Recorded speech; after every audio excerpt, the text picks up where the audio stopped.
You're with Bruce Whitfield on 702. Let's walk the talk. Couple of good results out today. I've mentioned Kumba Iron Ore and Motus seeing its first half profits up by 51%, increasing its market share in the South African market, supported by its expansion of the vehicle model ranges that it carries, and particularly in the entry level. We're seeing a lot of entry level cars being sold, small to medium SUVs, more and more of those on our roads. And the man in charge of that is Osman Arbee. He is the chief executive of Motus. Are we back to 2019 yet? Or not, Osman? In terms of profitability, Bruce, good evening. Yes, we are. In terms of unit car sales, hopefully by December 2022, we'll be back to 2019 sales in terms of unit sales. Despite all the doom and gloom, the South African economy is treating us well. There are customers selling over 45,000 cars a month in new vehicles as a country. And the used car market is doing well.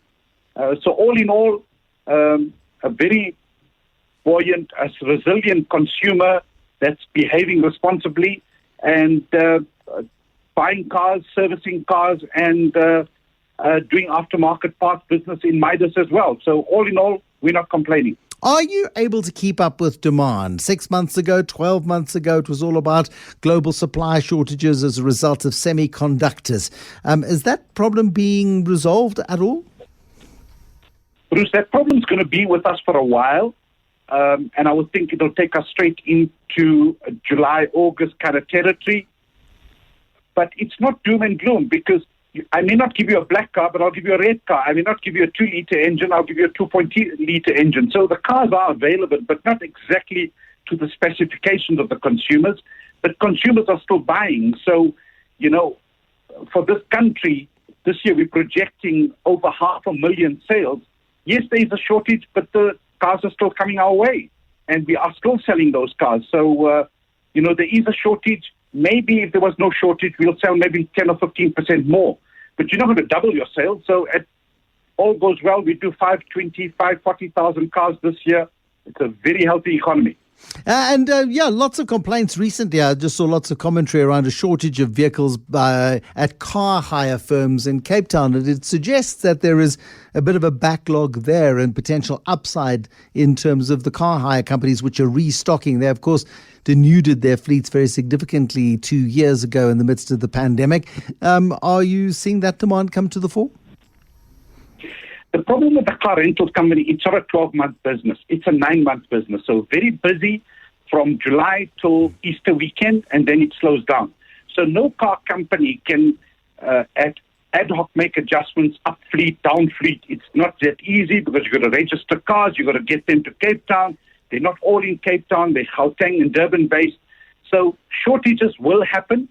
We try and manage as best as we can. But as far as at COVID levels, where are we? We're at about 70% pre-COVID levels. Because remember, you've got to get your demand on average at utilizations of excess of 70%.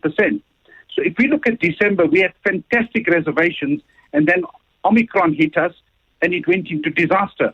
Thank God for the local consumer. They took those cars, but they only took them after the 16th of December. So good utilization for 2 weeks. Had we had the international customers, we would have had good utilization for 4 weeks.